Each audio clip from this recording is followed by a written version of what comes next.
so y'all know the vibes.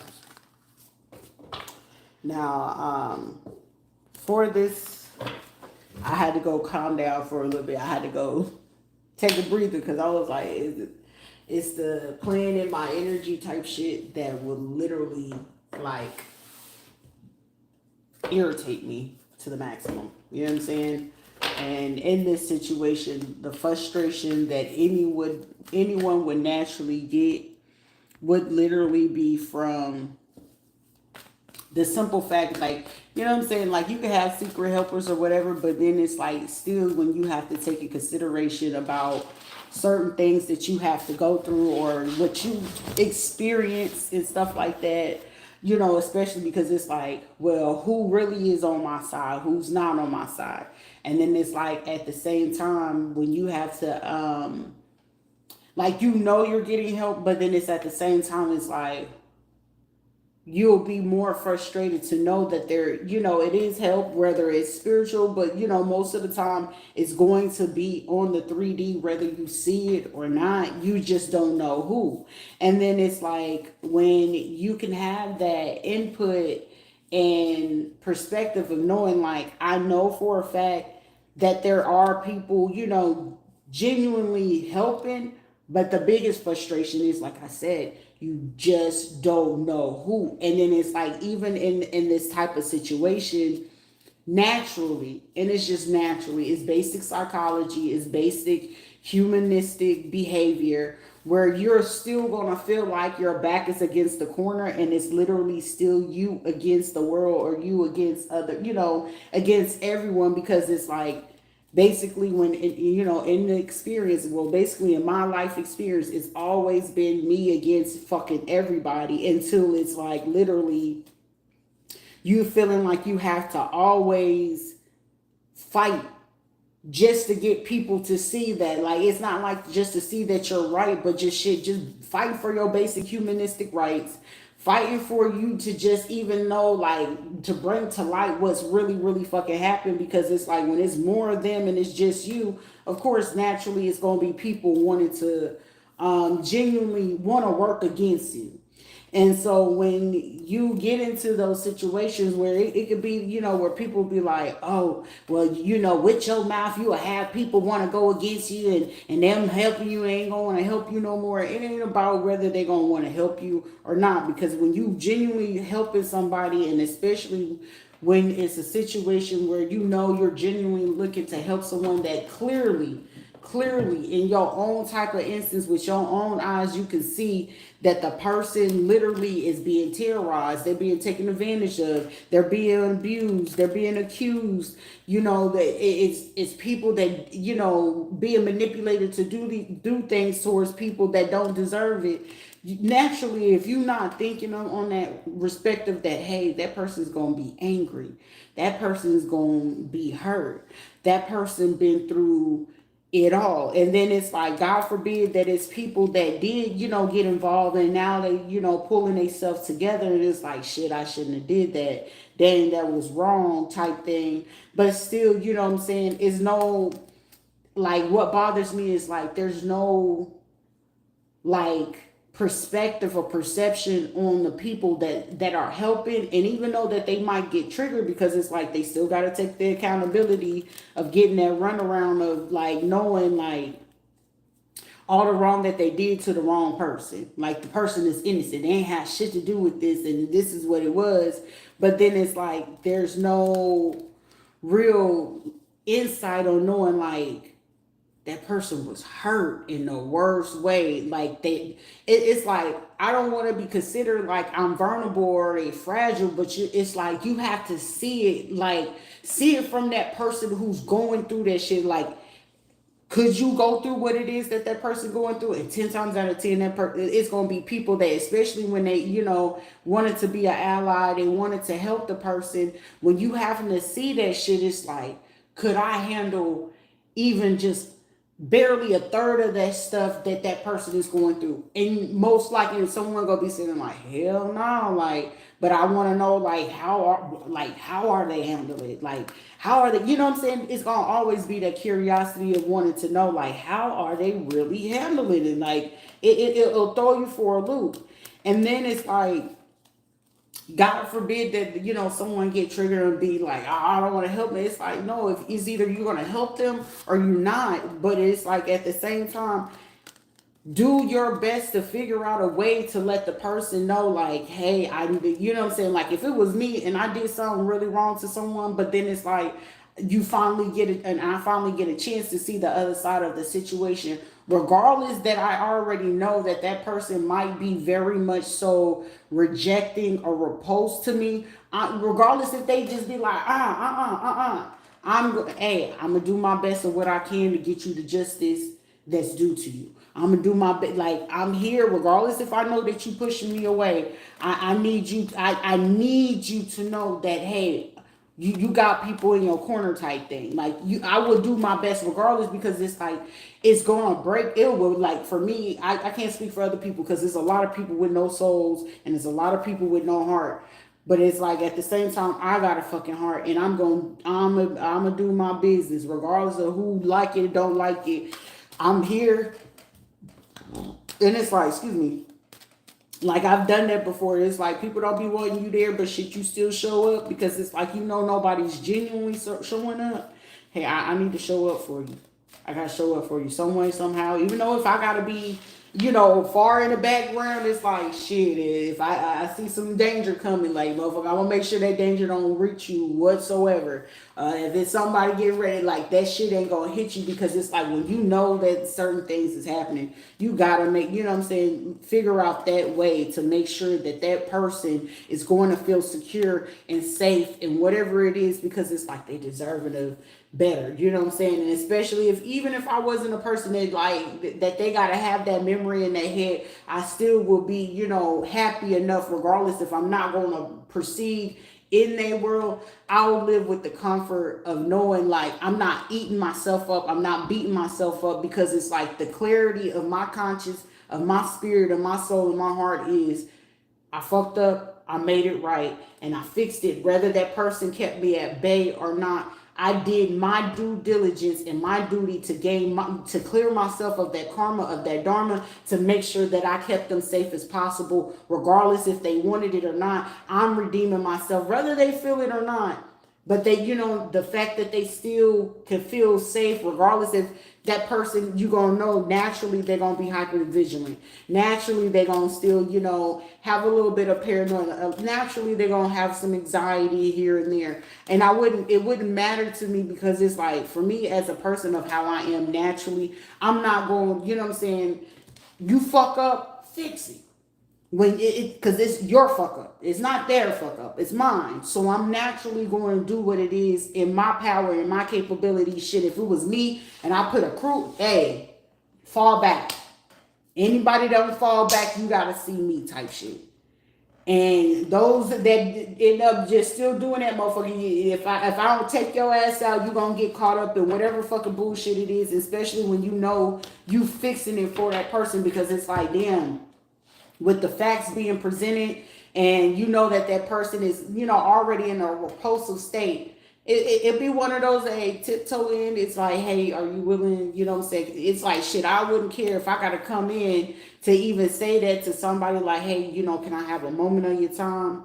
And I'm going to present so they know, like, not to get too triggered, to be like, hey, can I let you know something? I fucked up in the situation, and whatever the case may be, this is what it was, whatever. Like, I'm going to do whatever I can in my position and in my power, because if it was my fuck up and it's my crew, it's my crowd, I'm going to make justice. You know what I'm saying? I justified my wrong. Let me give you justice to fix my wrong, right my wrongs. You know what I'm saying? Regardless of how fucking dog, I'm writing that shit. I'm not fit to beat myself up with, subconsciously, energetically, spiritually, physically, none of that. Like, they can keep me with a fucking golden fucking spoon or whatever the fucking case may be, but I'm gonna make that shit right. Especially if it's like, if I'm aware that you around me in my city, in my town, in my state, whatever the fuck it may be, and I made a mistake that could have cost you your life, cost you your freedom, cost you just any fucking thing, I wouldn't give a fuck. I'm going to do my best to make sure that you feeling fucking safe. That's why I get so fucking angry, because it's like, people swear that they know right from wrong, right? And then it's like, well, if you know right from wrong, why didn't you choose to not do right, but you kept carrying on with the wrong? But now you getting karma, you getting fucked up. People, you losing out money, you losing businesses, you losing family, you losing friends, you getting, already like where you feeling judged from the person who you did it from, which is now there's no need for that person to justify it. It's justified in the action, the behavior, and what the things that you chose to do towards them, right? But then it's like, what did you do to right that fucking wrong? Apparently you wanted to sit in wrong. So apparently what you have coming to you, hey, it's going to be some people that eventually when they wake up to this shit, it's like, shit. Now it becomes real sticky, because the person, depending on how bad that trauma is or how bad that torture is to that person, you got to deal with what the fuck it is that you did to that person. And then the biggest part of it is, did you look for any type of alternative to come back in to say, allow me to fix this for you? Allow me to fix this for you. I ain't the greatest. I fucked up and I did you wrong. But however, allow me to do this, because what I'm going to show you here in your face is the same thing I'm going to show you behind your back. Like, that's called integrity. You might have had loyalty, but shit, loyalty ain't shit without integrity. Can you do what you're doing when no one else is fucking looking? That's the biggest part of it. And then people don't be getting the justification of, allow me to fix that. Allow me to, do that. And then it's like, when it's real people coming in to just say, you know what? I got you. I fucked up, but I got you. You know what I'm saying? People fuck up. Like, it's like when you are a logical person and you're a well-rounded person, you'll be able to see certain things from a different perspective, perception, and you can like feel it within yourself. And then it's like, when people don't want to respect the fact, like when you're energy sensitive to certain things, you're gonna feel it. Sometimes words, you don't even fucking really need words when it comes to certain situations. Your energy is going to speak. Energy speaks. And when your energy speaks, you will be able to see exactly. Like, you can see a person's spirit. You can see their soul, regardless if a mouth will lie, but your energy won't. The vibe won't. And if the vibe is saying you just didn't know no better, you ain't got to worry about, whether a person is going to say something, do something or not. You know what I'm saying? And then it's like, when you can see where you're going in your life, you will be able to be like, hey, I'd rather be able to die in this fucking world knowing that I have a clear conscience, I have a clear heart, I'm meant to do right. Like, if I'm leaving this fucking world, I don't care. I did what it was that I was supposed to do. I did my due diligence to make certain things way better, versus making you feel like you got to be in a runaround and who is this and what is that. I don't want you to ever have to go through that conclusion of, hey, somebody did me wrong and they didn't make it right. And this is also like, let's see, who is this right now in this energy? Like, it was just like, Shrita, just go calm yourself down, because somebody clearly needed a reaction or a response from you.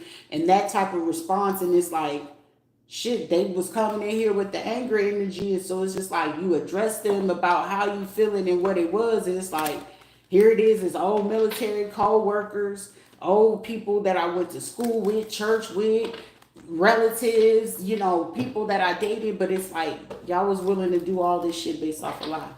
You want somebody to be in their feelings based off of, for a fact it's a lie, versus wanting to speak on the truth.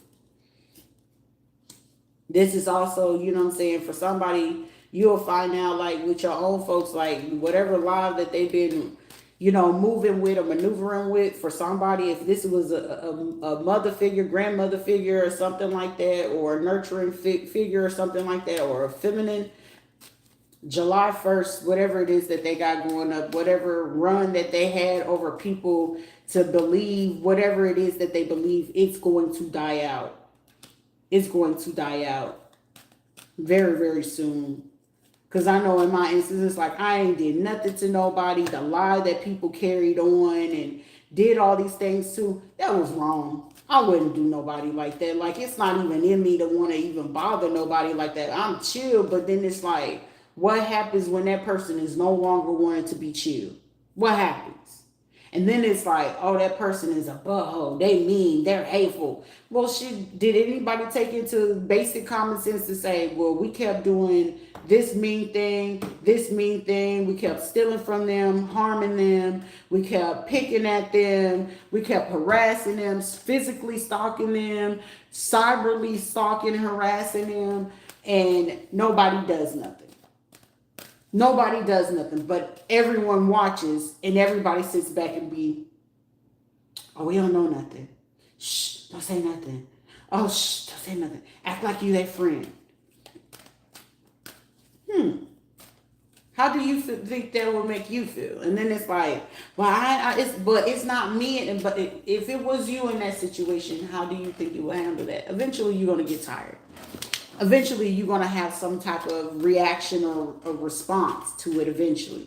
But this is like a form of how I had to respond to that situation. That response was enough for me to know that it's reactive abuse at its best. And no sooner than after I was sitting there looking at it, some said, Rita, go get your law books. Go pull your law books out real quick, right?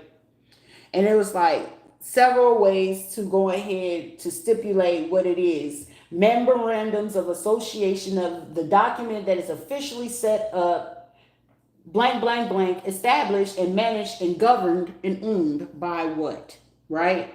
And then it was like, sure to get your constitution book. I was like, all right, get your constitution book. Okay, go ahead and go get your dark psychology book. And I was like, Sharita, this is one of those legal terms to coerce some type of argumentative way to make the grounds stay or stick for whatever lawsuit or crime that they're looking to justify about what it is. Now, however, considering whatever type of case that they were choosing to use, right? And they wanted to go, because somebody's about to get recused off of their stand or their bench or whatever.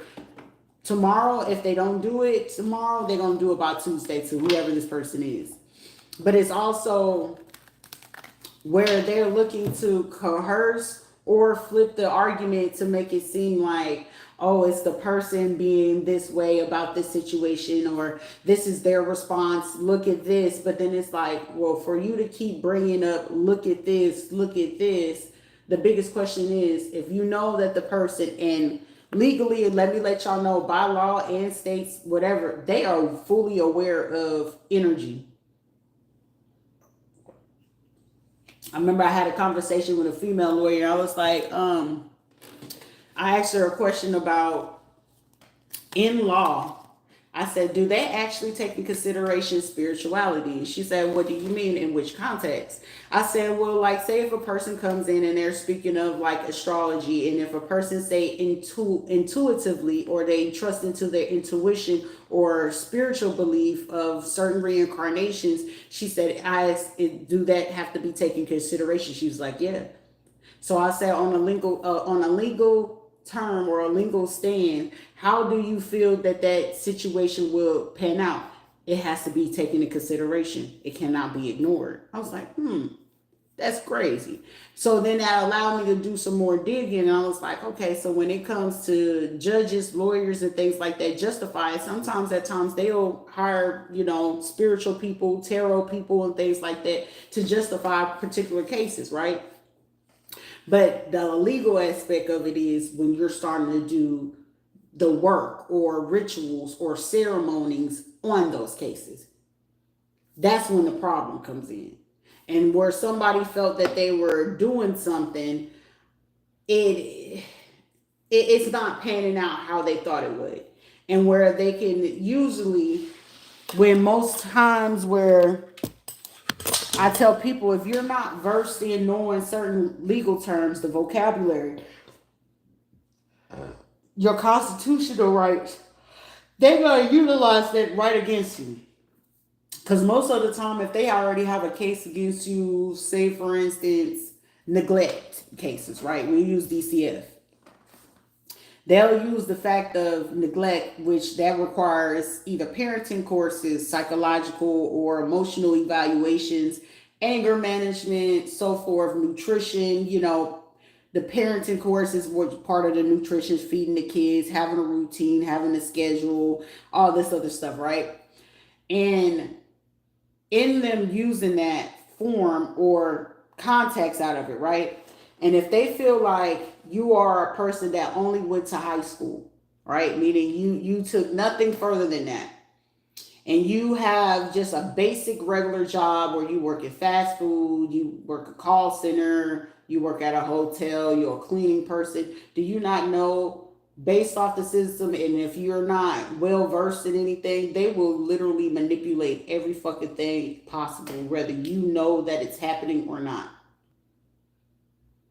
Mind you, you take care of your kids, you handle your business, you doing everything that you're supposed to, you're financially responsible, you keep a home, you keep your car, you're able to get there, to the doctors, whatever. You're doing everything you're supposed to. But it just so happened that you had to cancel appointments over a 2-month span, right? But the reason being where that 2-month span where you're having to cancel is because, hey, it was an important, appointment for the child or for yourself or something like that, or you had to cancel for that 2-month span because you were trying to figure out your own personal health. That judge or that lawyer, considering what your job is, you not know that for years that they've been doing this since 1986, that say you had to cancel appointments, that they will use the fact that you were counseling to go take care of yourself to put it in as a form of neglect. And they will put on your record that you were neglecting the child's medical health because you went to go take care of your health. They've been doing that for years. People just don't pay attention to it. And they'd be like, DCF came in here and I had to deal with the court system. You really wasn't supposed to deal with the court system. They know your mental health, your physical health is just as important as the child's health, especially if it wasn't something dire. Like, say if, with me, I have special needs kids in my home. I had Marcus in the home at that time.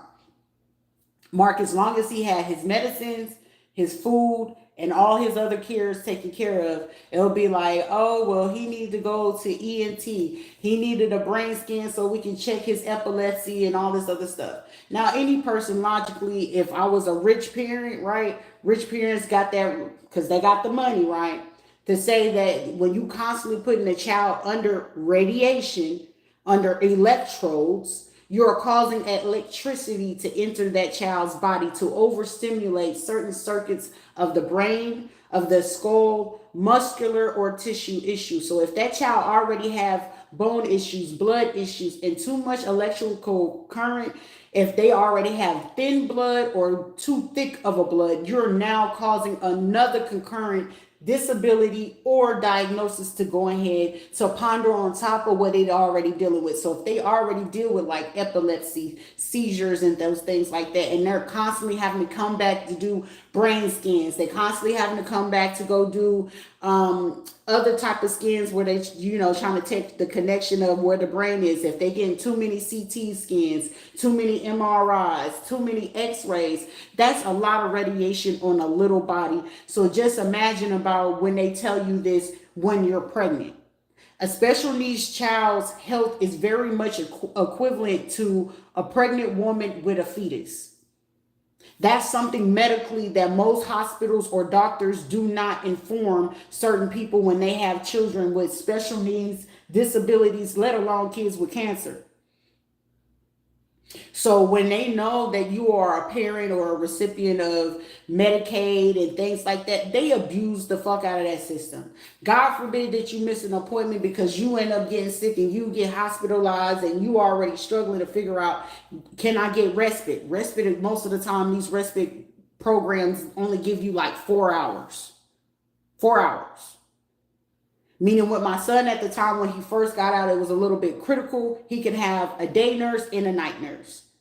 But however, I did not feel comfortable or safe of having someone in my house like that. And you don't know these people. Most of the time, these be people that they send in, whether you knew it or not, will be informants of the court. Oh, do they keep their house clean? Oh, okay. How they talk to the rest of their kids? That in my situation, this is how they were literally utilizing the people when it came to like MGA home care. I had Maximum at a time. I used Maximum when I got back here from Colorado to Florida. So it was just like one of those things where I realized when it was certain cases come up, right? These were the same people when it came to me reading the report. DCF would try to delay certain parts of the report. I'd be like, where's the other part of the report where I need to see who signed on this, who was on here? They will try to take away that part because they, at that part, they have to basically annotate or note about, hey, who they got the information from. And most of the time when they know that you know who kind of put in the information, then they will know exactly who it is that made the report for one, who it is that you can start making the connection to. Like, it was one nurse that I knew at the time. She was connected to one of the police officers and one of the people at the hospital. So that gave them like another ammunition and leg up to go ahead and do mistreatment or do disregard. And then when it came to like my ex-husband or whatever, when I knew how dirty he was sitting there telling me how a blind lady that he worked for at a clinic. And I was like, she was helping you do what? And she's blind? And I was like, this motherfucker is trying to rob a fucking blind lady. Like, it was like that crucial. But it was like when he come home, it was just like one day it was just like, she would just be quiet and just listen. And the more I just listened, the more he was just telling on himself. And the more I just was like repulsed and disgusted. And then it was like, Sharita, you got to figure out that exit plan to get out of that situation. And when you can start looking at situations of how things can really play out in life and how triggering it can really be, these people will literally, sheriff, lawyers, judges, and stuff like that. And especially when you can indicate that it's them being involved in some of this stuff, or sheriffs and stuff like that, when they know they know for a fact you can indicate them, baby, the retaliation becomes very brutal. Most of the time when they can't figure out if they can feel that they're being watched on the physical, they'll go for indirect harassment. Meaning you know that they have that stuff there, but at the same time of you knowing that they have it there, they gonna do everything in the possible that you feel what you feel. Or they're gonna make you have a self-doubt that what you're feeling is not what you're feeling. So when it's time for you to go to court, guess what? It's like, look, judge, I know that this is in my home. Guess what? They're going to go ahead because they're all buddies and they're all in the same system, that they're going to call, hey, fire department, she figured out that we got the camera over there in the smoke detector. Okay, let's figure out when they leave the house, and then we're going to go get this order and we're going to get this key. And if they already working, like in my situation, when they knew that everybody was working together, they knew that they had to go collaborate, which I have a picture of yesterday. It was like 6 fucking cop cars, up to 8 of these motherfuckers. They was flaying to the fact of how far I was and how long it would have took me to walk back to the apartment. By the time I walked back, it would have gave them enough time to be able to leave, to be able to get the next person they needed to put next door to the apartment. It would have gave them enough time to go ahead and switch out, which was the fire department station 77. Give them enough time to switch out what they needed to switch out with the smoke detector. On top of, they didn't get the ones out of the fan or whatever, so the maintenance man would have had to come in. And then it would have gave them enough to have the police security in the area, which I'm 1,000% sure once they watch the cameras of, the street of the day, rather they end up be like, okay, the time you take a picture, with your phones, it put the picture and the time and the locations. Whether you take it off, so if somebody hack your phone, they ain't gonna be able to see that part. But with the time and location of that, you could see at what time that they came and they went to do that. And then if, like, say for instance with the street lights, over here in this area, I'll be walking just to see what cameras they have up. And that's like, it's plenty of cameras up and down Wickham.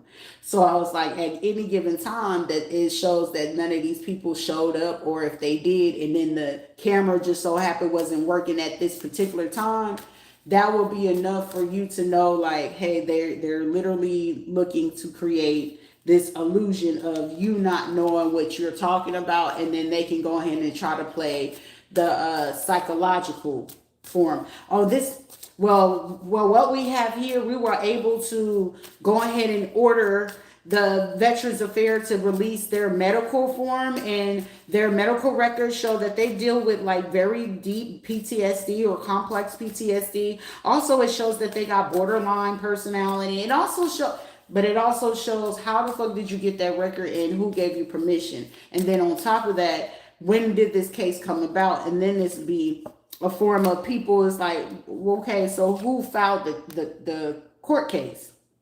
And when you're starting to dig for that, you're going to notice that when you start asking for the documents and stuff like that, either the judge is going to try to hurry up and get the case going, or they're going to try to ignore the fact that you're asking, like, hey, well, I need evidence. I want to look into the file and stuff like that. Well, you only have 2 days when they're actually supposed to give you 21 type days.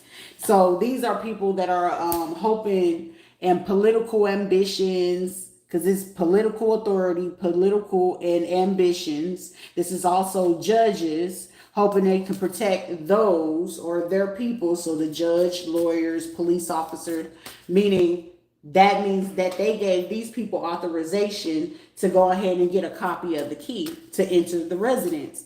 Now, this is also going to require them to be like, okay, well, do you know your neighbors and do you know this person? And then I also notice at the same time, whenever they want to enter to this apartment, there's no walkway around this way. So they have to literally walk around into the grass to get into this door. But instead of taking this regular walkway, which, my door and this door just lead to the walkway to go to the right, they come in from the left. But they also park in front of that one building where they usually use, because in this apartments, they can rent like the apartment. If you got extra guests coming to visit and you don't have enough rooms for them to stay, you can rent another apartment in the area when it's open, and they could stay there. And that's what I had noticed that they were doing over here in Preserve Leaf. And they was giving it to these people from Orlando, Davenport, Kissimmee, St. Cloud, because one person gave his fucking self away yesterday coming out the neighborhood. And it was just like, as I'm looking at all 3 of them, I was like, y'all bold than a motherfucker to really drive all the way up here to go into the apartment complex and then to pretend like you wasn't here. And I was just like, okay, well, I'm gonna let you be great. I'm not gonna take a picture of you because I'm pretty sure, unbeknownst to them, it was, I'm not going to name the location where this person be sitting at, but where they be sitting at and where they've been getting these pictures from these people and how they do it is about 4 locations in between where I stay at. And then once you hit the main road, it's 3 locations they have down here, and it's 1 main big location that they have down this way. And they really could blend in. Like they didn't blend in when I was paying attention to it, because it was like, Shrita, I was like, ain't no way. And then when I paid attention, I was like, it is. And when I paid attention to wherever these feds and these other undercovers been sitting just to watch the fire station, they watch these people from the university. They've been watching these people from the sales and leasing office. I want to say the 2 people, Jeff, Sandy, or whoever they are, the lady that tried to bring me the bag, which I still got to throw that bitch away because that was a form of her ritual type shit.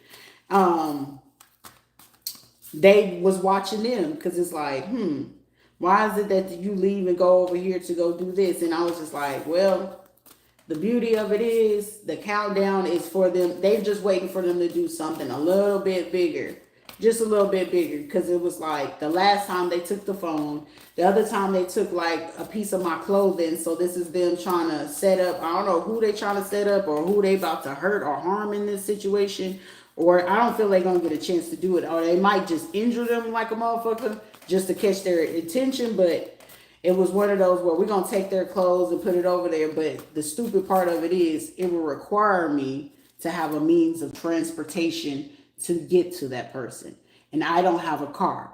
So it's just like they already failing at that situation. And then it's going to have to be proven that I've been around that person in the last 21 days. And I don't go around people or nothing like that. So it's like it's causing them more mental conflict than it is anything. Then it's also like somebody that could be like transgender or something like that. So it will literally need for them to prove that I have that type of friends. And I don't have no fucking friends. I don't talk on the phone with nobody. I don't hang out with nobody. I don't really deal with people. So it's just like, good luck on proving that. You know what I'm saying? And it's like, well, you said that you was going to do this. Like, you ain't for the pin what somebody else did to another person on me. That ain't got shit to do with me. If that person went missing or they got unalive, that ain't got nothing to do with me. That ain't got nothing to do with me. If they just so happen to be in the wrong place, wrong time, dealing with the wrong type of people, that's their life. That's what they chose to do. And if they chose to go ahead and deal with somebody that clearly in their energetic field that they didn't have enough common sense and they wanted to pull that, now they gone. I don't feel bad. But it's like, don't try to pin something on me that I did not do.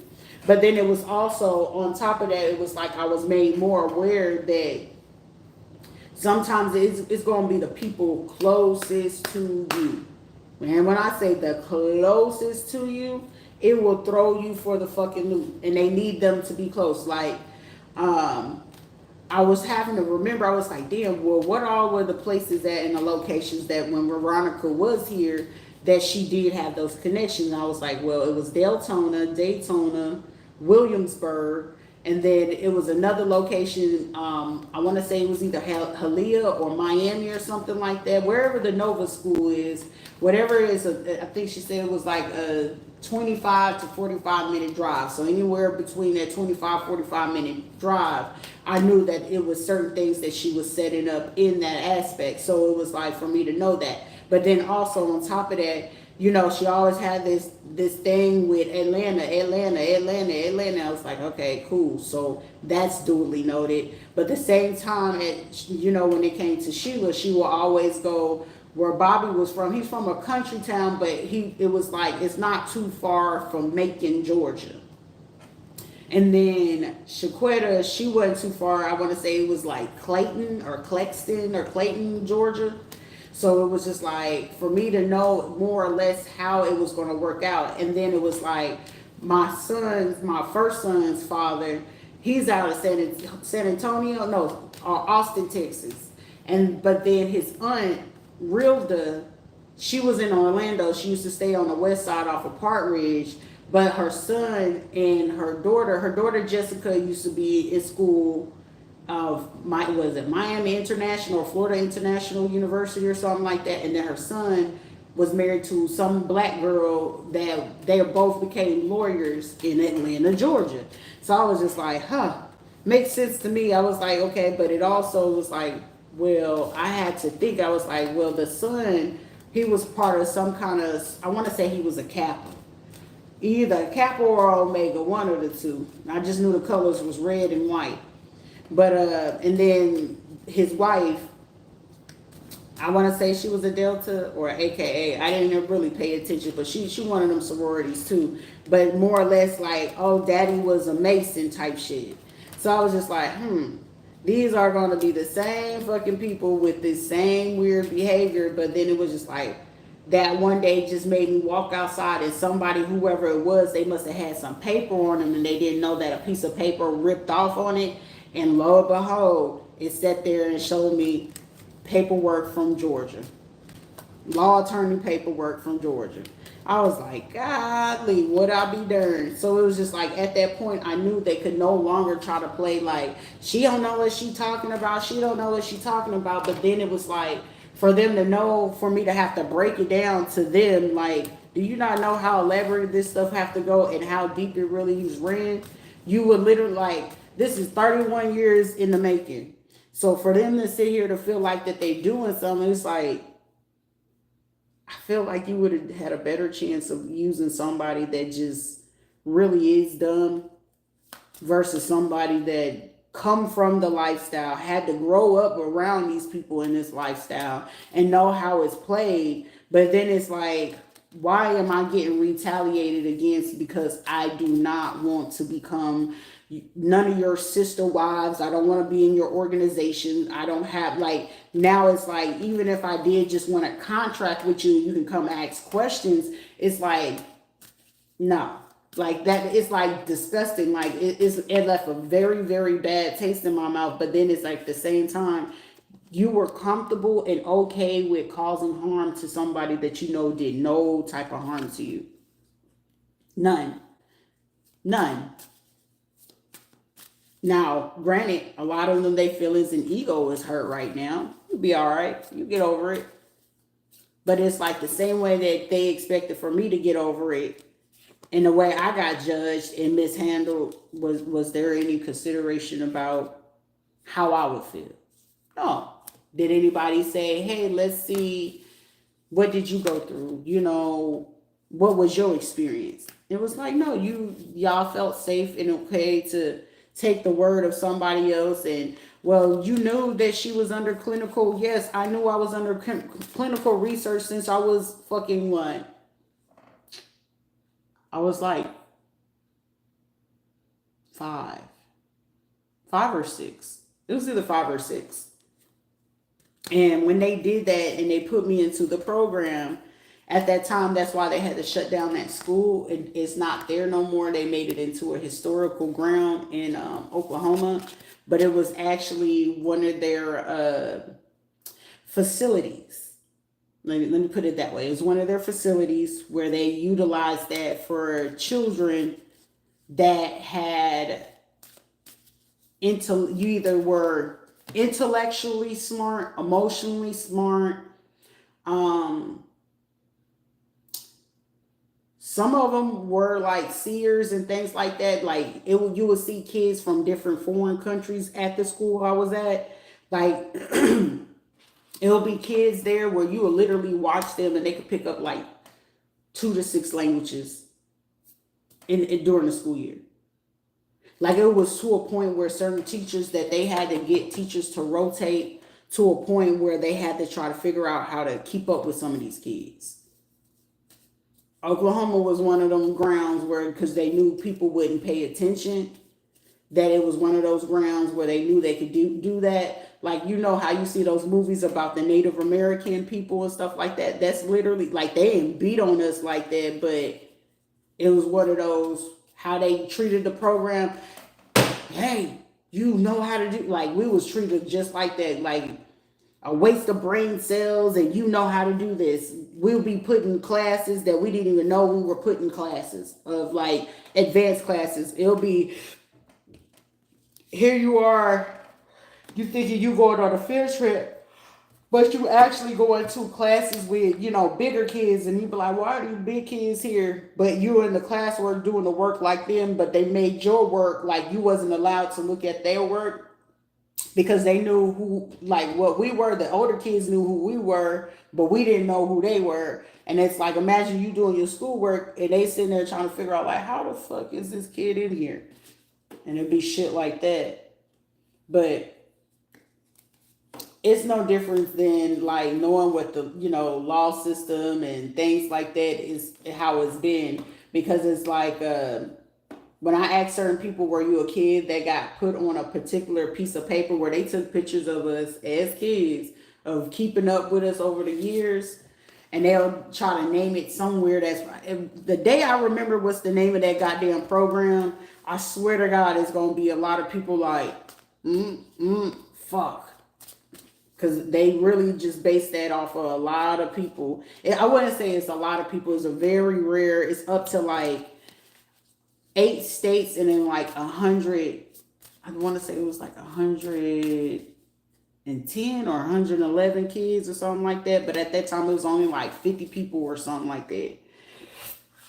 But when they had to keep up with us about how they did that shit, it was even kept up to a point where, like, say, for me, when I went into the Army, why should I stand up with the Navy first? Because I wanted to originally go with the Marines.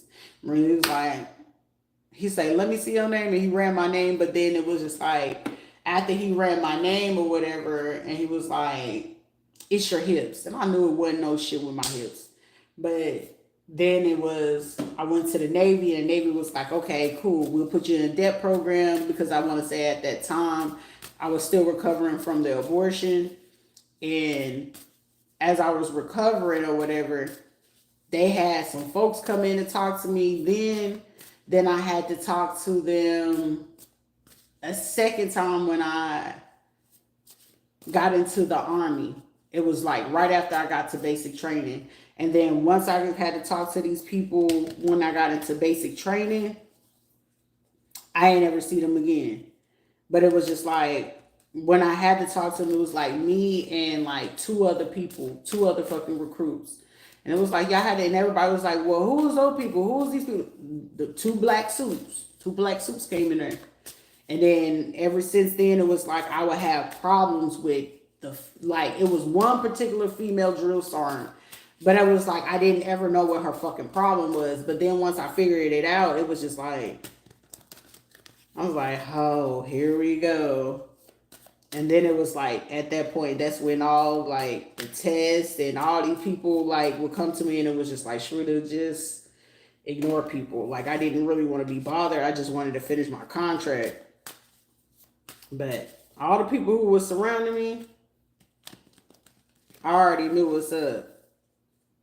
That was Erica, Barnes, Simpson, Harmon, that was AIT. Johnson, that was AIT. Morales, that was AIT. It was one girl that she was smart, and she got the fuck out. She was smart in the motherfucker and got out. But she did that shit on purpose. But she also was part of one of Spain's like spiritual or some kind of thing. She was part of either that one, it was either Spain's or Mexico, because I remember having a conversation with her, and she was telling me about that shit. I was like, for real, they do all that shit? And it wasn't like I never did not believe her. I believed the fuck out of that girl. She was like, yeah, they teach us how to do, these rituals. And I had to have my boyfriend buy this or whatever, because she was like, yeah, I got pregnant on purpose because I already did whatever little main part that I needed to do. And I don't want to, have to go through the rest of this shit. And I just got pregnant on purpose. I was like, oh, okay. Ain't nobody really trying. I wasn't even looking to get pregnant on purpose. But when that shit fucking happened, I was pissed. I was like, damn. And then I remember they brought to me about something being in my system. I'm like, what are you talking about? And they had to send me off base to be seen. Mind you, they could see me on base, but they sent me off base in Virginia to do some testing. I want to say that they sent me to Richmond. It was one of them. It's either Richmond or another location that they sent me to. And when the guy had did all my ultrasound, my blood work and stuff like that, he was amazed. It was like they wanted me to come back again, but I didn't ever get a chance to come back in. But it was like he kept my blood work from there. And then I remember I got a phone call. And they asked me something. I can't remember all the full shit, but it was just a lot of shit where I knew it was like something about my blood. It was always something about my tissue, my uterus and stuff like that they always were concerned about. And then it was like, do you know your blood type? Do you know your RH? And then it was like, I'm like, what are you asking me all this for? So where it was like, oh, well, you're O positive. I was like, I know that. And then they would change it from, well, you just got an O blood type. Is it positive or negative? And they'll play between it was O positive, O negative, because they couldn't really pinpoint it. And then it's like, well, your RH is this and this RH that. And then when it came to the next time, it was like, I ain't ever had a fucking tilted pelvis, okay, ever. 7 kids, and now all of a sudden I got a tilted pelvis. That's when I knew it was like some weird shit going on. It was like, we're not doing this anymore. It's like, it's boring already, but then it was like, that's when I knew it was like something way bigger where people can feel like, oh, we know this about you. Like, it's a lot of shit they can tell about you based off your DNA, but most of the time when you're born, your birth certificate, your social security information is based off of them being able to follow you, give you a hard time. If they feel like you're a very astute, intellectual person, you're gonna have issues where, like, say if you go to university, um, particular jobs that you choose, they're gonna give you a hard fucking time. They're gonna give you a hard time. Trust and believe me, because it's one of those, they can figure it out, but they want to see how you figure it out. So they pay people to sit in the background to literally watch you as you solve problems and issues and things like that. They will even, like, say if you are a person of, like, for me, inheritance and money and things like that, they will pay these people in the background to do this shit. So it's like, it's not a coincidence. So it's just like, you got to do your best not to get pissed off. But then it's at the same time, it's like, you still got a human reaction. You're going to still have a human response. But like with the military, I knew they was going to take full fucking advantage of that shit. And they took that shit to the max. But this was even more so. It was the black folks that just got greedy with this shit. And then it was like the Spanish motherfuckers, when they got a hold of that shit in Puerto Rico, oh, they ate that shit up. Like, oh shit, well, let us get some. I was like, y'all, like, if greed was the envy or the epitome of putting a motherfucker in the grave. And this was one of those where people sit here like, I don't want to face the judgment. Like, that's why I didn't, like, even when I was in the army, they'd be like, this is your brothers and sisters of arms. Like, you ain't my motherfucking brothers and sisters. These motherfuckers are more likely to kill your ass than the next motherfucker would. And then it's like, you should trust them. Like, they try to make it seem like most of them are trustworthy. And then most of them be the dirtiest motherfuckers you'll ever fucking meet. They'll flip your ass quicker than you know, especially if they want your position and it's more money and it's this. And Terrence Smith, Warrant Officer Terrence Smith. That was one fucking motherfucker that I know he did. Oh, you need me to do this, sir? Yeah. Like, you fucking butt sniffer. That's one fucking thing I would not ever forget, that man. You almost got me caught up in a $4 billion fucking situation where he was going to put my name on a damn memorandum about an aircraft part, which working in aviation is not easy and it's not for the fucking weak. And he was going to sit there and lie and say that I lost some parts and stuff like that. And when he was getting ready to do that, I wanted to fucking stab that man. When I say I wanted to kill him, I wanted to kill him. And it was like, sure, it's not worth it. And I remember that one warrant officer, I want to say he was based out of Arizona. He just talked me down. He was like, I know, I don't even like him myself. And when he told me that, that shit gave me so much fucking comfort. I was like, you know what, sir? Thank you. You saved his life. You saved his life. I couldn't stand that motherfucker at all. Like, that was one cocky motherfucker for his ass to not like he was so enamored with himself. It was like no fucking way that you wasn't gonna put past me that man was not gay at all. And like, he could, it was already given him, Flores, at times I was like, these be a motherfuckers who get bent over for a position. They'd be okay with it. Like, who would know? Because I get all the girls. Like, motherfucker, you would tell that no girl used to like you when you were a kid. It seemed like you just grew up in the military, you finally put on weight and got muscles, and then you finally got people to like you type shit. You know what I'm saying? And then it was like, then when I found out that he was going through his initiation to become a Mason and shit like that, I was like, here we go. These would be a motherfuckers like, I'm a Mason now, look at my ring. Oh my God, like, you're lame. And I remember his baby mama was sitting there with the twin boys. I was like, girl, I know you sitting there and fucking regret that you ever been with that fucking man. This is one of those. Then Shakita, evangelist with my husband. Tell me how that's working out with him now. I know that motherfucker's probably sitting there crying. I know her ass in a fucking corner rocking.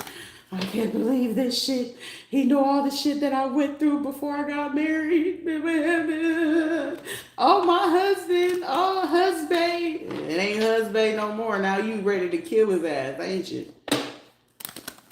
I can't believe this. Honey, believing is believing. You don't think that first wife wasn't wilding out for nothing. Now it's one of those, she got to have a conversation with the first wife and be like, that's why. It makes sense now. Because she was all concerned like it was about looks or something. Miss Shakita, I hope you got smart enough to realize now why she was going as hard as she was with that man. And now all of a sudden he went to the church and hoping that that was going to help him redeem himself from everything. And then he was a little bit controlled. Like, I don't mind. No, you should have mind. You have to pay attention a little bit. And then it's like, you went against me, honey. All I was trying to do is help you. Jasmine Richardson, I know she been sitting in the fucking background like, God damn, I've been trying to like stay out the way. And you know what I'm saying? I think her real name was Jasmine Santos at that time. It's like, I was trying to stay out the way. I thought she wasn't going to see me. I was like, I have zero problem dropping people's names. Y'all should have known that. Even Dwayne Jenkins already knew what's up. And the fact that that motherfucker tried me, then it was like, shit, Shrita, go back and look at that picture. And I was like, Shrita, you liked it him? Like, gag. It was just one of those shit. It was just like, you gotta sit back and motherfucking look at yourself like, bitch, these were the motherfuckers that you was around. And it's like, I'm not depressed about it. Like, low key, I sit there and fucking laugh about this shit because it's like, y'all running around telling shit based off a fucking lie. When I could tell a whole bunch of motherfucking truths about a lot of these motherfuckers. Even as shit. Even if I find out April Thompson said something, shit, she better said nothing but motherfucking good out of her goddamn mouth. We gotta speak good, honey. We gotta speak good. Because if we not, a lot of these motherfuckers know for a fact, reason being why it's like I'm trying to stay in the background. I'm not sure. I hope y'all speaking nice. Because y'all know I'm nice until I'm not. That's what the army motherfuckers knew. I was nice until I was not. But playing me and disrespecting me, that'll be the last time you ever do that. Because it's most of the time it's like, I'm calm, I'm cool, I'm collective. But then it's like, I'm not coming out of pocket until it's time. Because I want to say, what was that girl named? Courtney Day.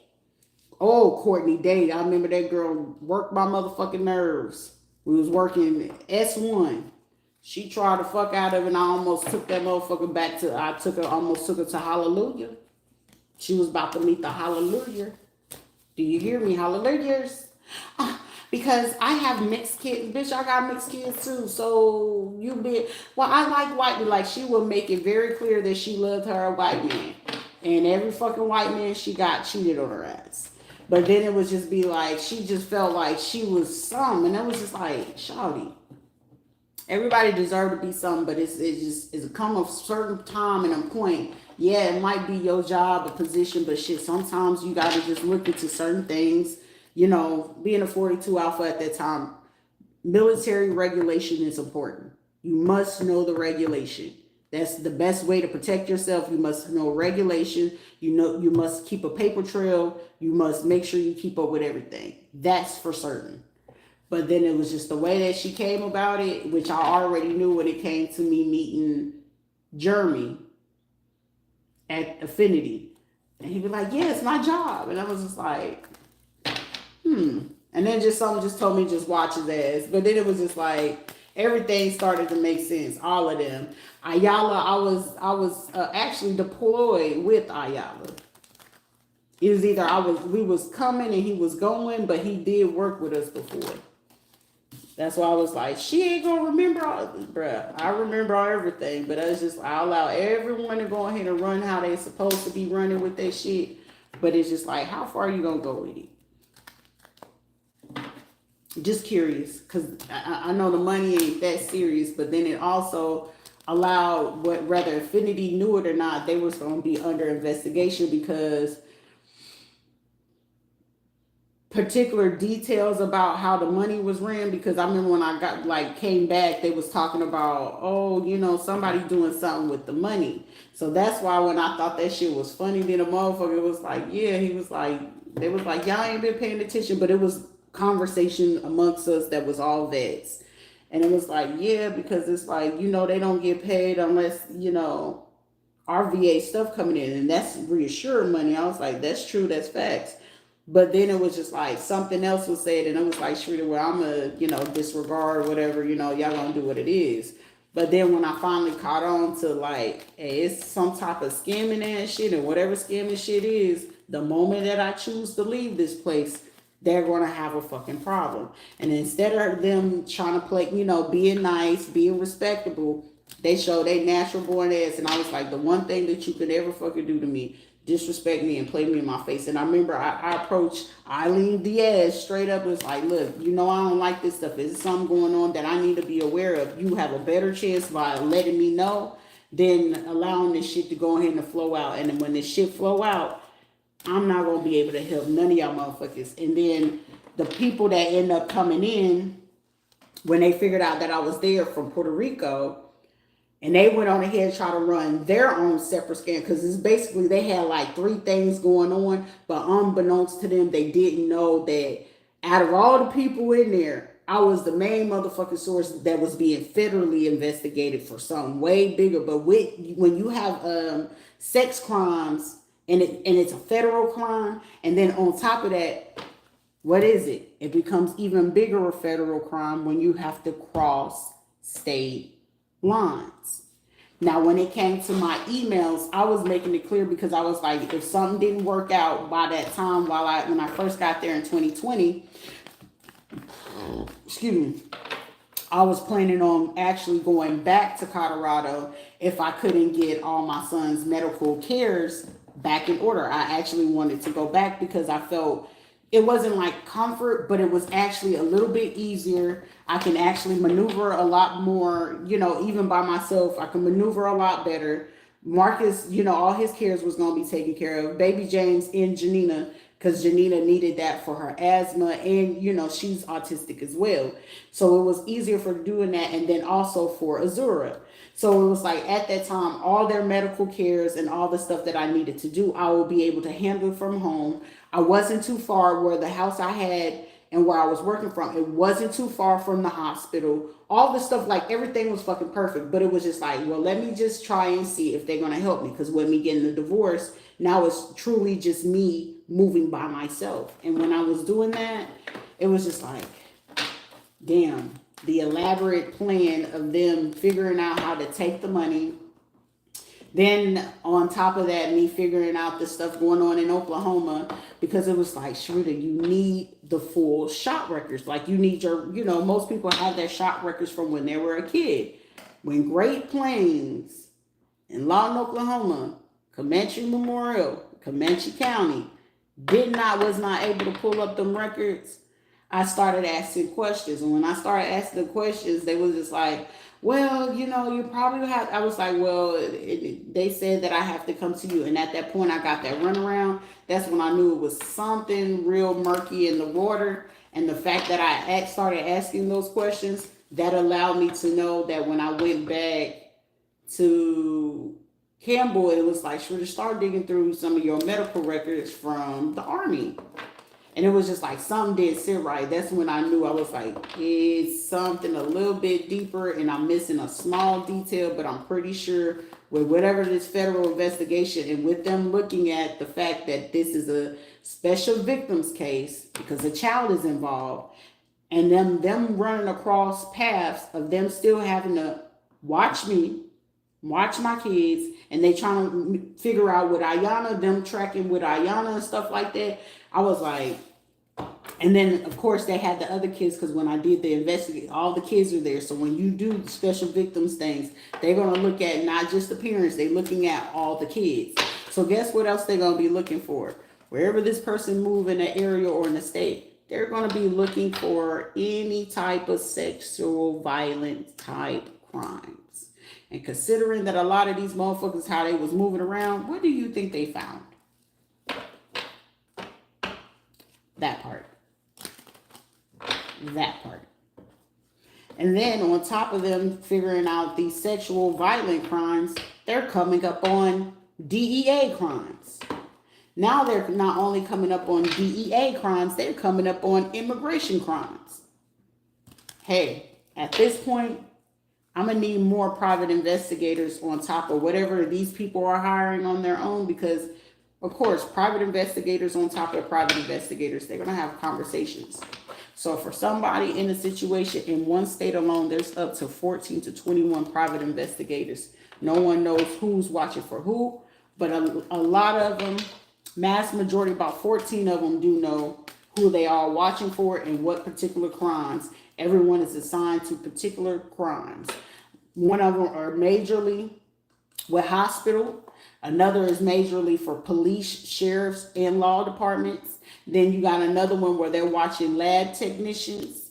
And then they got some heavy on some judges. It's a whole about 3 major fucking judges. So I'm hearing AG, so attorney general judges. So they're on top of 3 major attorney generals. They're on top of 6 major surgeons. So, 3 of them to happen to be OBGYN, and then 5 of them that they're watching from the military service, nurses, or had ties to them or ties to the military, or are RNs. And then they also had to start looking at some people somebody that's like a news reporter. And then they started looking at some people from Pennsylvania, Connecticut, Massachusetts, New Jersey, and then California. And then they've been watching the folks from Puerto Rico since I had that last situation. And then they've been looking at the National Guard units. And then I guess recently they started to have to look at some veterinarian places or animal shelters, and then the school boards and school directors. And then now with whatever's been happening with these apartments and real estate investment companies. So One Blue, what was it called? One Blue Real Estate. They looked into them, and then they now having to look into local NRA places. So, which led them to, what's the bigger part of it? Churches. So now they've been watching a whole lot of different churches or people affiliated with, in which they follow the web of lies. And with these web of lies, they realizing they're all fucking connected. So these motherfuckers all been under investigation, and half of them are crossing state lines doing the crime. Every time, whether it's cyber or not, when you screenshot this video and you put it into a group chat, and whatever person it is, and they don't have to be in the state of Florida, you can send this shit to a motherfucker in New York. You are now crossing a state line. That is a federal offense. That is a felony. If it's a video that it can show something explicit, sexual, abusive, you are now entering a federal offense. I don't know why somebody doesn't get that part. And if someone is pregnant, you are now causing harm to the person in the unborn fetus. That is a major fucking federal offense. And that alone, I feel like that it can get you anywhere about 4 to 54 years. Somebody could be 54 years old or 45 years old. Somebody could have tried to steal a home. Also, utilizing the community and considering the LGBT community was once upon a time considered a terrorist on the terrorist list. And if they're catching these people, transgenders, and you going after women, you call yourself a transgender and you're going after women, especially if you're a man trying to go into a woman and you're stalking, harassing, doing something towards a woman, you're now putting yourself back, like you're setting your whole community back fucking 36 years of them fighting to just even get to as far as they are right now. I hope somebody fucking realize that. That's why I just like, I really see the fucking funny in it. And even though somebody, that's mean, it's not fucking mean. Y'all, instead of sitting there correcting y'all motherfuckers that want to be part of the community and be recognized, has any of you sat back and just said, hey, it's certain shit we just don't do? It's just certain shit we just don't do. And the fact that no one is speaking up, ain't nobody stopped them. You allow them to keep harassing. You put them in the groups, and ain't nobody trying to stop that stuff. And just wanted to, oh well, we gonna hurt this bitch's feeling. It's like, what kind of behavior? Where are we in the world where we're condoning the behavior where someone think that, okay, you could be gay, that's one thing. Wanted to aspire to be a different gender, that's a whole fucking nother. But being disrespectful, causing harm, harassing, stalking, attempting on someone's life, that's not cool. That was the main reason why they put them on the terrorist list years ago. It's been motherfuckers fighting over 41 years. Since 1991, these motherfuckers been fighting so fucking hard. And here it is. And then it's like you doing it against a black woman? Come on now. You set the whole motherfucking community back. Years. And now why is it that they don't, respect us queers? Why they not? Because it's, where were y'all when y'all was needing to tell certain people that they need to chill out and sit the fuck down? Where was y'all? Nowhere to be found. You conducted a behavior. You didn't speak up, and where you needed to speak up, you was allowing a motherfucker to cause obstacles and challenge to somebody else that you aspire to be, so you could be considered a woman, or so you could be considered a man. You chopping off your titties and all this other stuff to want to be a man and stuff like that. But where are you stepping up for, like, shit, okay, if you want to be that man, but you still need to respect the woman. You still wanted to be a woman, but you still need to respect a woman. Come on, make it make sense. But you creating obstacles and challenges. And now what if it's, here it is, you don't have access to those hormones no more. You don't have access to all of that. And now we didn't choose to do the right thing to speak up and say, oh, you know what, that is right. That, we shouldn't be doing that. And then all this other stuff. It's like, where do you think somebody want to work with you now? Why do you think somebody want to help you? And then it's like, not only to mention you wanted to cause harm to women that were carrying children and all this other stuff, all the stuff that we have to go through. And you went on ahead and added so much more to that. Just to feel like what? Ask yourself that, honestly. Everybody wants love and everybody wants to be honored, but where was the love in you sitting here trying to do what it is that you did? Where was the love in that? Where was the alliance and partnership? Or we gonna have women that, like, yeah, cool, you do great makeup. Congratulations, kudos. But that still don't make you a trusted individual. That does not mean that you should be respected at all. You causing harm to something that you aspire to be. You was not genetically born that way. Y'all let motherfucking Lady Gaga's fucking song get to your motherfucking head. You was not born that motherfucking way. Because if you was, you would have came out with some titties in the cooch. Okay? You'll be able to go ahead and bleed like we bleed. That shit sometimes make you a little bit of hormonal imbalance where you be like, is the world coming? Is the world going? I'm about to shut some shit down. While still, men that really be loving their wives and be like, hey, it's that time of month. I'm not fucking with her. It'll be the real man that knows that about this shit. He even gonna tell his friends or leave that motherfucker alone, she cuckoo. Sometimes he'll be like, let me get the kids from this motherfucker. Let me go get her a snack or something. Go get the tacos and the snacks and shit like that. And we're going to leave her ass alone for the next 3 to 5 days. I don't want them problems. He don't want that smoke. And you aspire to be we trying to recalibrate and shit. And then you bring this shit over here. And then it's like, Then you got to turn into little fucking LaWanda and fucking Shanae real quick. Oh my goodness. Oh my goodness. Oh my gosh. Like, what the fuck? Do better. Okay? You run around here looking like LaFonda. Oh my God, girlfriend. Sit your fucking ass the fuck down. Show a little bit of motherfucking respect and fucking due diligence. Because, girl, clock is if you don't sit your little fucking flamboyant ass down and go ahead and respect that fucking woman and give her motherfucking kudos. The shit that we gotta fucking go through just to fucking exist. Either fucking way it goes, the fucking women wanted to be boys, but they still want to be with fucking women. You still gotta respect the woman. The man that want to become the woman, you gotta respect the fucking woman. Make it make sense, baby. It ain't knocking what it is that you want to fucking do, but at the same time, respect the motherfuckers that we already fighting fucking battles every day. Just imagine that half of you motherfuckers, were you coming into a single parent home? Did your daddy leave that mama?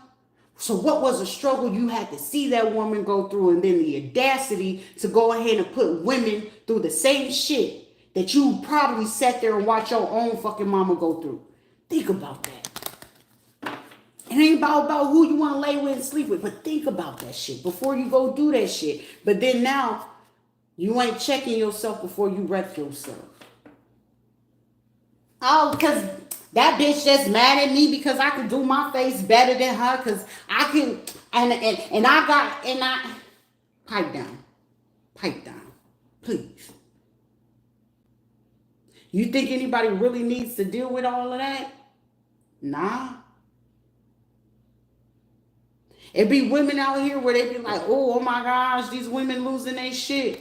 Why are they losing their shit? Because it's a man out there right now lying to his wife, talking about he's stressed out or whatever, he fight demons. Bro, if you need to figure out what the fuck you want to be with, tell that woman. Don't drag her along. Because that moment that she getting suspicious and she's getting tired, like, we can avoid so many fucking crimes. So many fucking crimes. You can avoid so many different situations. If you want to be sexually fluid, be that. But you got to be a bold motherfucker, and a lot of people are not as bold as they portray to be. I, on the other hand, I just don't care. You know what I'm saying? You are who you are. At least it's authentic. Don't fake the funk. If you sad, you sad. You depressed, you depressed. You going through some shit, you going through some shit. But what you do in the bedroom should not ever be a fucking factor to hold shit over your head. Before dating anyone, logically it makes sense. Put that shit on the table. Either you with it or you not. I'm not going to ever be afraid of whether you want me or not, because, hey, I got a little kink or something like that. I got a little fetishes. Is you with it or not? And either we're going to work it out amongst each other before you bring anything into the bedroom, because most of the time y'all quick to bring something to the bedroom before you even sort out what it is that y'all can do for each other. Shit, most of the time, as that song, you don't even know your body yet. You don't even know your body because your body's still reliving through certain fucking traumas. I'll be the first one to say that. My body didn't know what the fuck it wanted until it worked through those traumas, and now shit, my body know exactly what it wants, what it needs, from what, from who, and how to please it on its own accord and with someone else. Meaning the full pleasure of observing and exploring the body of a man, baby, I'm with it. Been there with a woman, but that was not the desire, and that's not how I was equipped to go ahead and do that. But everything about a man, of course, when it comes to you, regardless in that area, another woman is going to know how to please another woman. Why? Because we have those parts. Another man is going to know how to please another man because you have that. But especially if there's particular things and traumas that you went through, you're going to get that. You get it. So there's no judgment in it. But then when you appropriately know, when you haven't had that chance to explore the full extent of the opposite thing, you're not going to really fucking know until you know. Well, I already knew just exactly what I wanted when I wanted. That's why sometimes where it's been where you seen even gay men taking out their gay lovers because you was leaving me for a woman. And it's like, whoa. He probably was, that's what he thought he wanted. But then he had the chance and opportunity to open himself to explore a woman, and he liked it. Shit, he probably enjoyed it or fucking loved it, but he didn't ever expect it to be what it is that he expected. And then people lose their shit, but are we having that discussion? These are adult conversations where most people live in this facade like, oh no, I'm not ready. I'm not ready to hear that yet. No. Okay, keep living in the fucking facade. Because the longer you live in a facade, the more I'm looking at people opening up a grave. Whereas people looking at, oh no, they didn't have to go like that. Yeah, the fuck they did. Because you got to remember that moment when somebody was trying to talk to you. I'm not listening. La la la la la la la la. Okay, you need to be fucking listening. At least somebody willing to be fucking real with you and tell you what y'all be sitting there. Remember that show, Real World? The made up show, Real World. What I'm telling you is the real world, baby. It's too many times where I've seen so many things happen. Kids getting unalive because it was sometimes y'all be thinking it's more men assaulting the kids. Truth be told, it's more women that assault the children. If y'all really want to know the facts. That's why when it came to now Diddy, he took advantage of that. That was power and control. R. Kelly, that was a trauma response. That's a trauma response. But guess what? When you throwing money and you go ahead and make a motherfucker feel like they in control, because guess what? They threw so much money at R. Kelly, right? And with all the money that they started throwing at him, right? That money went to his head. The motherfucker from Chicago ain't come for shit. But now is this, I could make shit. He was making hits after hits after hits. Motherfucker just a genius when it comes to making music for himself and anybody else, right? But guess what? He has a trauma response. And instead of his record label and his record company recognizing this motherfucker got a thing for young tenderonis. And I mean young. Ain't nobody need to tell him on his entourage and his crew or even the record company be like, hey, you know, this could catch up to you if somebody catch you, right? But then nobody as a grown man that surrounded him and sit him down, let me talk to you. Well, he could have fired me, but before you fire me, and regardless what it is, man to man, woman to woman, whatever. Anybody surrounding him, which is a natural thing where people sitting here and trying to figure out, well, how come his kid, listen, a kid is only going to turn lesbian, gay, they only turn into the person who either they over admire or they felt that they did never have. 10 times out of 10 is because they was over sexualized. Also, genetically, DNA do play a factor in it. Hereditarily, where people were like, I was born this way. It wasn't that you was born that way, baby. It was just your mama had some gay in her and your daddy had a whole lot of gay in them, especially if it's a boy. If it's a girl, hey, your mama had a whole bunch of, wanted to go do some dyke and shit, and she just didn't know how to be an appropriate lesbian, and you just so happened to got the little sugar baby, and you just like to do what you do. You know what I'm saying? You turn it into a licking lizard. It's okay. That is just your thing. Somebody is fucking laughing. This is a serious fucking moment. Pay attention, students.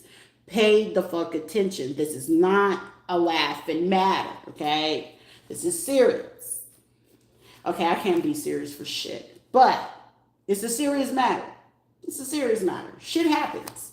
But it's just like, imagine that if you had, like, I'm pretty sure if somebody watching me right now that is like, damn, if I had this type of class or course or somebody telling me this shit as a kid or a lot younger, this would have been a little bit easier to understand in the process and to heal at the same time.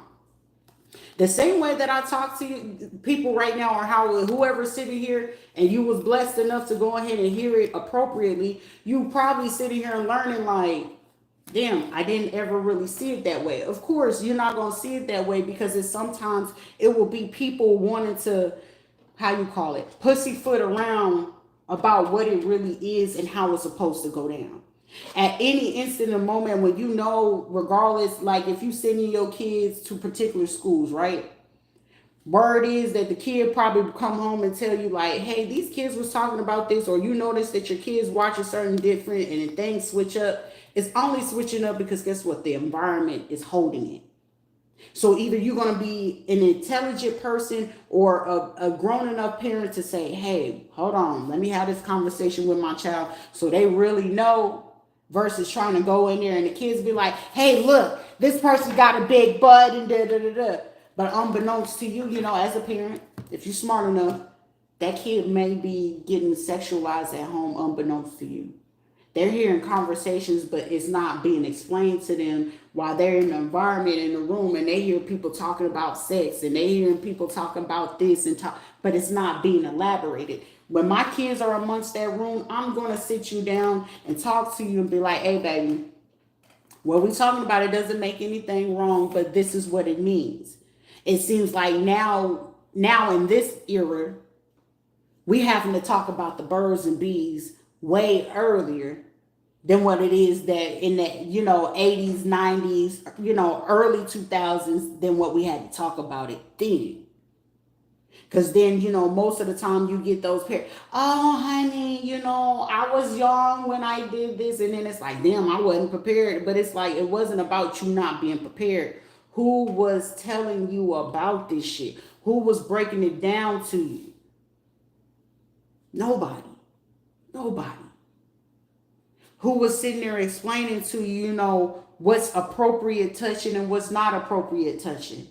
Who was sitting there, like, right now, I can guarantee you some adults that's not telling a child that, hey, it's boundaries to them. Like, they have a right to be heard. They have a right to be seen. They have the right to say, "Granny or Mama, this person make me feel uncomfortable. He want me to sit on his lap. I don't want to sit on him." Kids got that energy sensitivity. And if you notice in that baby, just, "I don't want to hug them." Don't force that baby to hug them. It's something on that person's spirit or energy that baby can be picking up on, especially when they under 12 and they getting a little bit repulsive and they don't want to be touched. Rather that person ain't ever did that to them in particularly, it's something on that person's energy that baby's picking up, like, hey, they might touch me inappropriate.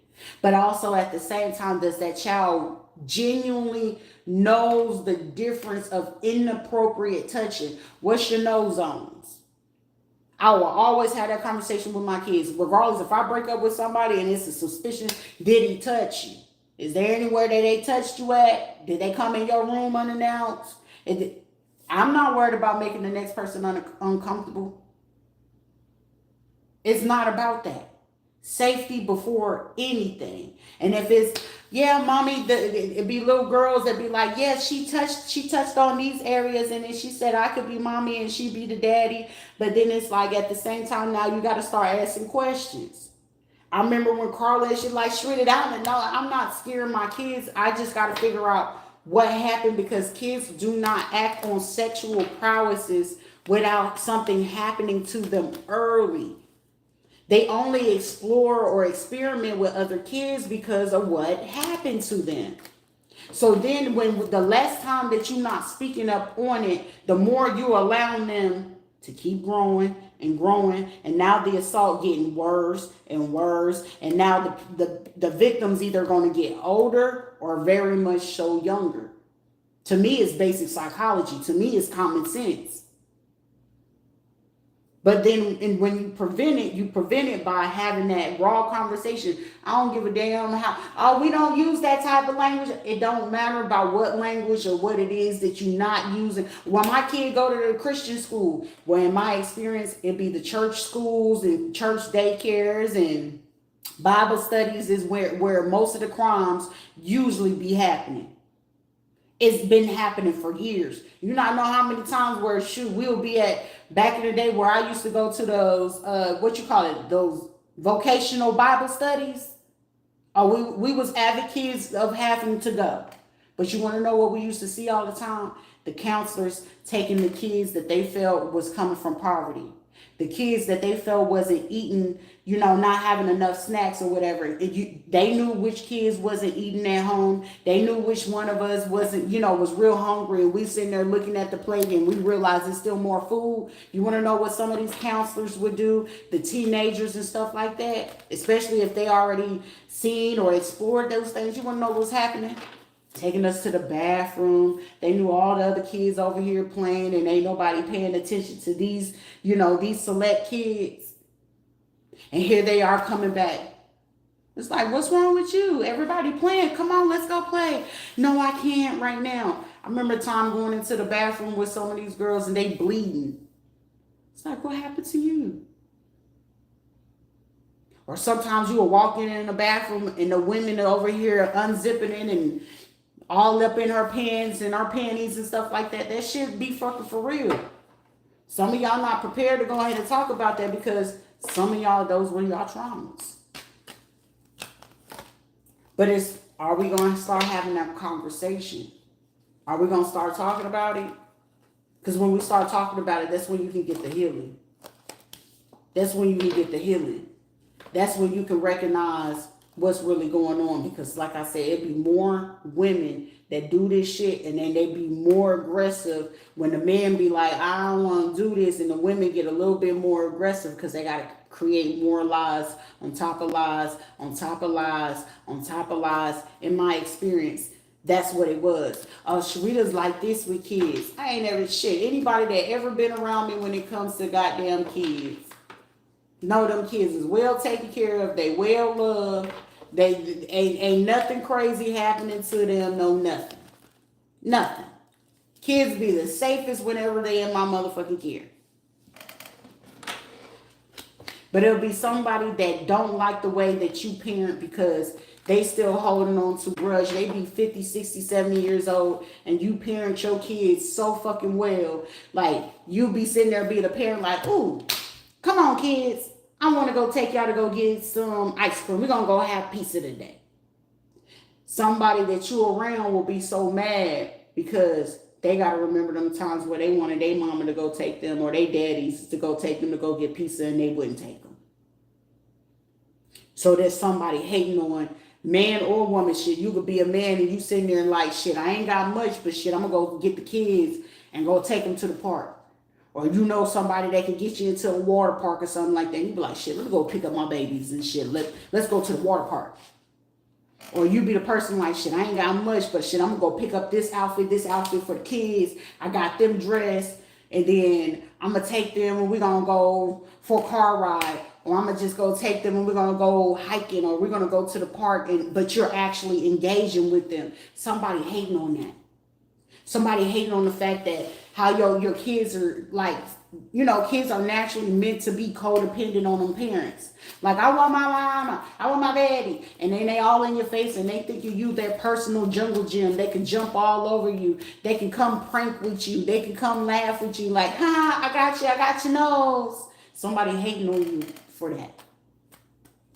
Somebody could be hating on the fact that you a dope ass fucking grandma and that baby come, oh, granny, Boilo. Somebody's mad about that because they're not getting the same response that you getting. Y'all got to realize that shit. That should be real things. And when people feel that things, they're going to do everything in their possible. And especially if you were a parent, you felt like I wasn't a great fucking parent, but you got grown and you got grown kids now and you like, I feel I can do better. I feel I can check myself here. I can feel, I can do that there. Then you realize at the same time there's certain things that get so much better. But like I said, music industry, that's been one of the biggest industries where they use, I'm going to say, music, and then the comedy industry. Shit, where Gary Owens be talking about all those, that shit is real. But most of the time, the people that they be using for the NDAs, they be looking for these trafficking groups. They be trafficked girls, or they be girls that come from group homes, or they be coming from girls that from like Backpage or OnlyFans. But if you start looking into those females, you'll realize that they mamas did that. They grannies did that shit. And then it's like you look at the grannies or the mamas and stuff like that, and they still kind of look young or certain things like that. Just know they were groomed to do that most of the time. 10 times out of 10, they groomed. Or they come from group homes or orphanages. And that's how they utilize them when it comes to, NDAs and groups like that. This is how I knew about them, wanting to unalive me, get me burned, get me, feeling like medical people wasn't helping me, keeping me from the music industry, spirituality, keeping me from moving, wanting me to not feel like there was love, money, that I wasn't pretty and stuff like that. But guess what? I was. It was people wanting to pay for the stuff that I had. They was taking the money that they've been getting from me for since I was a kid to pay these people to give a hitman and not be happy, to take away, all those things, to do spiritual things, to get me caught up in lawsuits. But these people finna get caught red-handed. They're about to get caught red-handed. They were promising these people because we had ties to the music industry, the comedy industry, sports industry. And so for them to promise these people all this stuff, that stuff be like, that's crazy. It's like caught red-handed. Who was caught red-handed recently? Something about May 2nd. A military person. Virgo, my ex-husband, my uncle or uncle daddy, uncle, what was it called? Uncle grandpa? Some crazy shit like that. This is also someone like trying to explain to people like, yeah, you can do this and you can do that. Somebody could be a minister, somebody could be a judge, a lawyer, something like that. They're going to get caught red-handed. If they don't catch them now, they'll definitely be caught by August.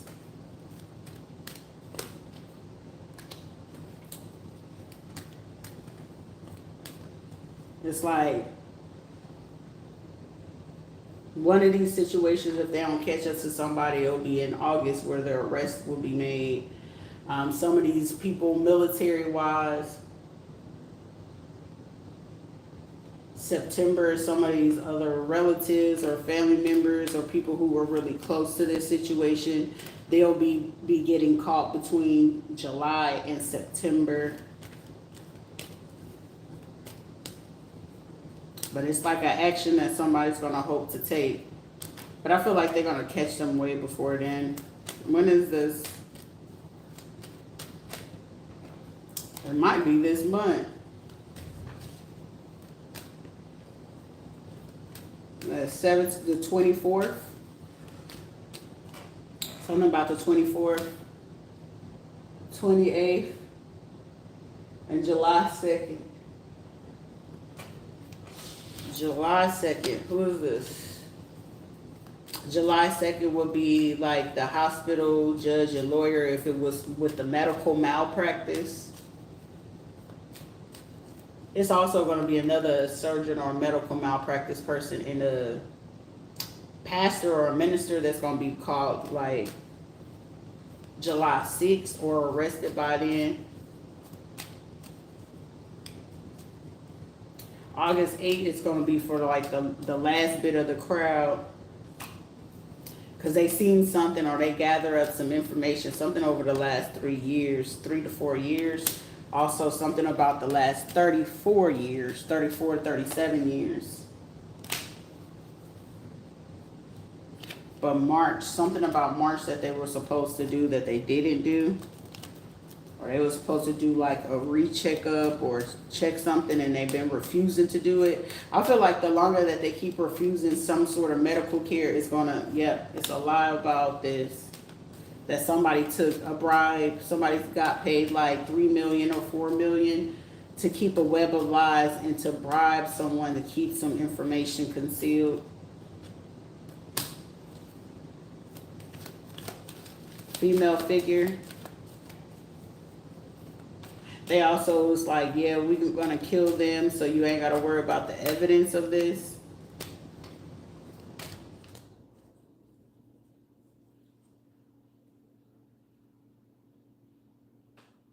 Somebody was like trying to force somebody to snake someone over this. It's like if they felt somebody was gonna say something, they was gonna unalive them. But it's like from October or in January.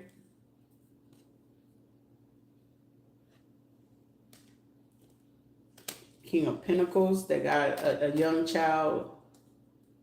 Capricorn, Taurus, or a Virgo that got a young child pregnant or a teenager. Not surprised. An Emperor.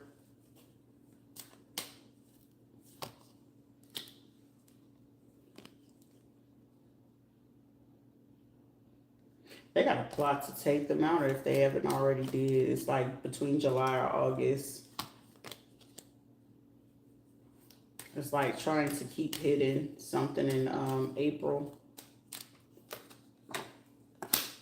They would have had a better chance communicating before April 8th, but they chose not to. So someone's going to face judgment.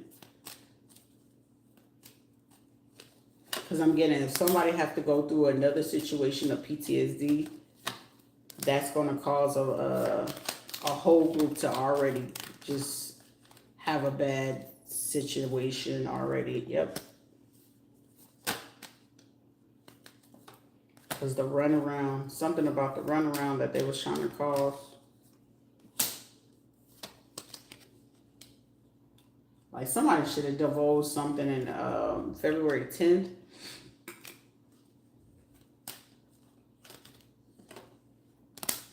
It's been police on somebody since then. They was hoping that they can drag this out until August.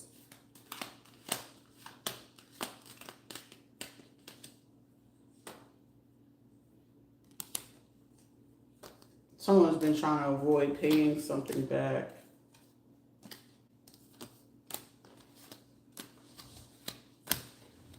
Yeah. This is like somebody hoping that they can become something, but they wanted to camouflage or hide the fact that they were doing something with weapons.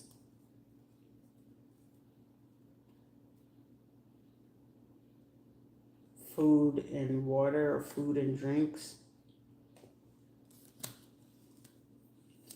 This is also, they probably looking for the person who keeps trying to cause this inconvenience of not getting the money to somebody. A water sign.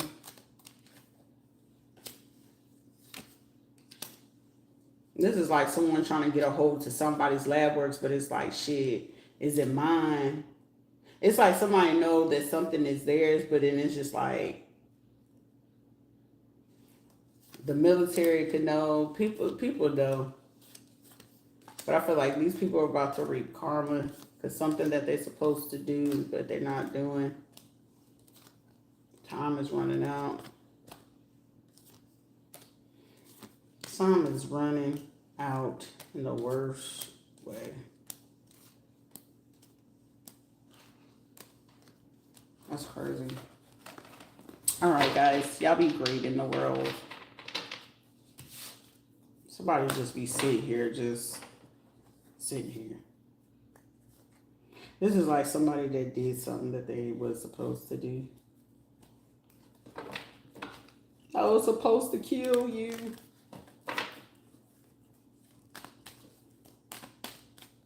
Okay.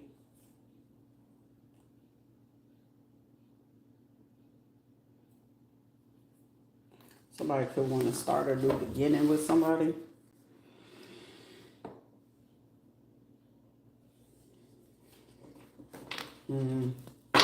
You always these greats.